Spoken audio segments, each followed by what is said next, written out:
सुरेश सावंत लिखित क्रमशः भाग 9। कन्ननच्या अंगणात एक झोपाळा बांधलेला होता। त्या झोपाळ्यावर बसून कन्ननचा मुलगा शितू आणि मुलगी सुशी झोके घेत गाणी म्हणत कधी कधी रिकाम्या वेळी कन्नन ही त्या झोपाळ्यावर बसत असे। त्या झोपाळ्यावर बसून झोके घ्यायची अप्पूची फार दिवसाची इच्छा होती, पण योगच आला नव्हता। एके दिवशी तो योग आला। झोपाळ्यावर कोणीच नव्हते। कन्नन शिबिरात काम करत होता। सुशी आणि शितू शाळेत गेले होते। अप्पू शिबिराच्या बाहेर इकडे तिकडे भटकत होता। त्याला वाटले आता चांगली संधी मिळाली। तो कन्ननच्या अंगणात गेला, हळूच झोपाळ्यावर बसला।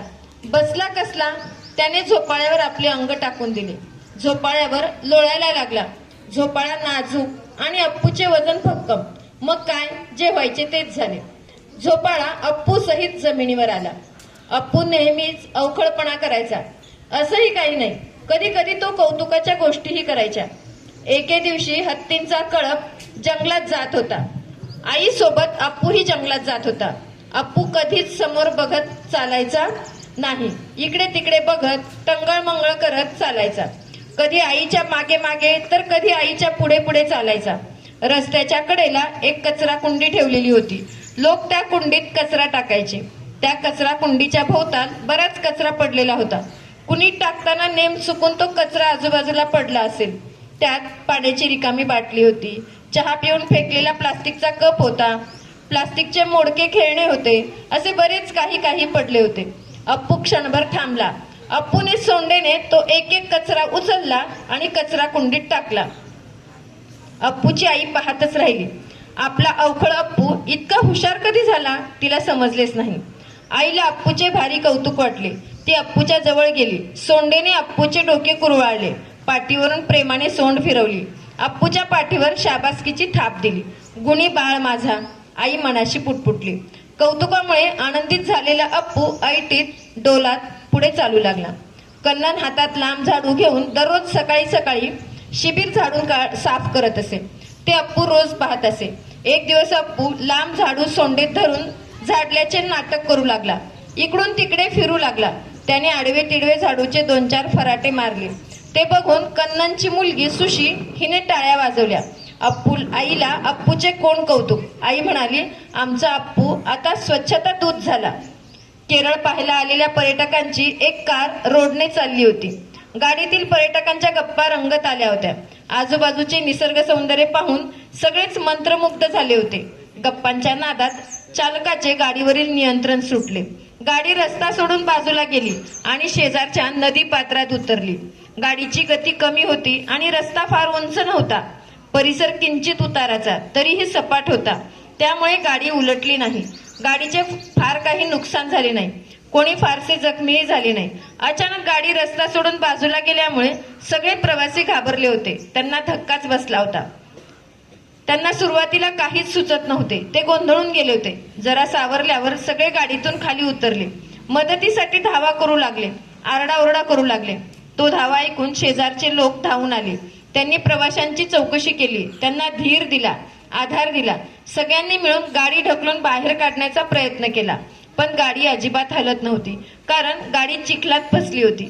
आता काय करायचं, गाडी वाटेवर कशी आणायची? स्थानिक लोकांनी सल्ला दिला, हत्तीच्या मदतीने गाडी ओढून रस्त्यावर आणायची।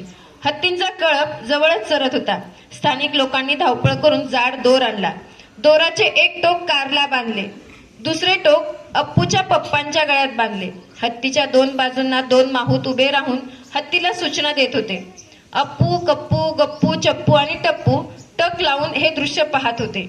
गाडीतून उतरलेले प्रवासी आणि माहूत घोषणा देत होते, जोर लगा के हैशा, जोर लगा के हैशा। ह्या घोषणा ऐकून अप्पूच्या पप्पांना जोश आला होता। त्यांनी जोर लावून गाडी ओढून चिखलातून बाहेर काढली। ड्रायव्हरने कार चालू केली। सगळ्यांनी टाळ्यांचा कडकडाट केला। अप्पूला आपल्या पप्पांचा अभिमान वाटला। त्याने सोंड वर करून आणि विशिष्ट आवाज काढून आपला आनंद व्यक्त केला। प्रवाशांनी हत्तीचे आणि माहुतांचे मनोमन आभार मानले। स्थानिकांना बाय बाय करत प्रवाशांची गाडी निघून गेली। गाडी नजरेआड होईपर्यंत अप्पू त्या गाडीकडे पाहतच राहिला। अप्पूला प्रश्न पडला, अशी गाडी ओढून काढण्या इतका मोठा मी कधी होईन? हत्तींचा कळप पाणी पिण्यासाठी एका तळ्यावर गेला होता। त्या तळ्यात एक मगर राहत होती. भली मोठी मगर, काळपट रंगाची, ओबडधोबड खडबडीत अंगाची, बटबटीत डोळ्यांची, करवतीसारख्या दातांची, सरपटत चालणारी, दबकत दबकत शिकार करणारी. त्या मगरीची जंगलात भलतीच दहशत होती. हरणांचा कळप पाणी पिण्यासाठी तळ्यावर आला की ती सावध होत असे. डोळे मिटून चिखलात गुपचूप पडून राहत असे. अजिबात हालचाल करत नसे. चिखलात ती सहजासहजी ओळखूच येत नसे. दुरून पाहिल्यावर वाटायचे की हा एखादा खडकच आहे. ती लहान लहान प्राणी मटकावण्यासाठी टपूनच बसली होती. ती काठाजवळ गढूळ पाण्यात लपून बसली होती. मोठ्या मोठ्या हत्तींना काही ती गिळू शकत नव्हती. हत्तीच्या ताकदीची तिला कल्पना होती. छोटे प्राणी दिसले की ती त्यांना सोडत नसे. तोंडात दाबून धरलेले सावज निसटून जाण्याचा प्रयत्न करू लागले तर त्याला शेपटीचा तडाखा देत असे. अंगाला आळोखे पिळोखे देत त्याला जेरबंद करत असे. अशी ही शिकारी मगर. हत्तींचा कळप पाणी पिण्यासाठी तळ्यावर आला होता. मोठे हत्ती सोंडेने पाणी पित होते. त्यांचे डोळे बारीक असले तरी लक्ष सगळीकडे होते. हत्तींना मगरीची चाहूल लागली होती. त्यामुळे ते घोगऱ्या आवाजात गुरगुरत होते. जणू ते एकमेकांना सावध करत होते. अप्पू, कप्पू, चप्पू, गप्पू आणि टप्पू आपापल्या आईच्या जवळ उभे राहून पाणी पिण्याचा प्रयत्न करत होते. त्यांना अजून मगरीची ओळख झाली नव्हती. तळ्यातली मगर यापैकी कोणत्या पिलाला पकडता येईल याचा विचार करत होती. तिच्या तोंडाला पाणी सुटले होते. लक्ष ठेवून मगरीने चप्पूवर अचानक हल्ला केला. अप्पूचे काका जवळच उभे होते. ते सावधच होते. ते मगरीचे डाव ओळखून होते. मगर चप्पूला जबड्यात धरणार इतक्यात अप्पूच्या काकांनी मगरीला आपल्या सोंडेत पकडले. तिला पाण्यातून बाहेर काढले आणि दूर जमिनीवर भिरकावले. दमदार पावलं टाकत ते मगरीच्या जवळ गेले. मगरीच्या पाठीवर एक दमदार पाय दिला. आपले दोन्ही टोकदार सुळे मगरीच्या मानेवर रोवले. हत्तीच्या ओझ्याखाली मगर कळवळली. मगर रडायला लागली. मेले मेले, वाचवा वाचवा म्हणून ओरडायला लागली. आता तिला वाचवायला कोण येणार होते? धोका ओळखून अप्पू, कप्पू, चप्पू, गप्पू आणि टप्पू दूर पळाले. दुरून मगरीची फजिती पाहू लागले. हत्ती एक पाय उचलून दुसरा पाय मगरीच्या पाठीवर ठेवण्याच्या तयारीत होता. ही संधी साधून मगर हळूच निसटली आणि सरपटत सरपटत जाऊन तळ्यात गुडूप झाली. मगरीला अद्दल घडली होती. घाबरलेली चप्पूची आई म्हणाली, बरं झालं बाई, काळ आला होता पण वेळ आली नव्हती. अप्पूला मोठा व्हायची खूप घाई झाली होती. अप्पू हळूहळू मोठा झाला. काही वर्षांनी चांगला अडदांड हत्ती झाला. भरदार छाती, भव्य कपाळ, खांबासारखे जाडजूड पाय, ढगासारखे मोठे पोट, बागदार पाठीचा कणा, सुपासारखे मोठे पण रेखीव कान, डोळे मात्र बारीक मिचमिचे तरीही पाणीदार. आता त्याच्या चालण्यात एक प्रकारचा डौल आला होता. अप्पू अतिशय रुबाबदार दिसत होता. तो आता आपल्या सोंडेने झाडे वाकवू शकत होता. लहान होता तोवर अप्पू स्वतंत्र होता. त्याच्यावर कोणतेच बंधन नव्हते. माहुतांनी आता अप्पूच्या पायात कडी आणि साखळदंड घातले.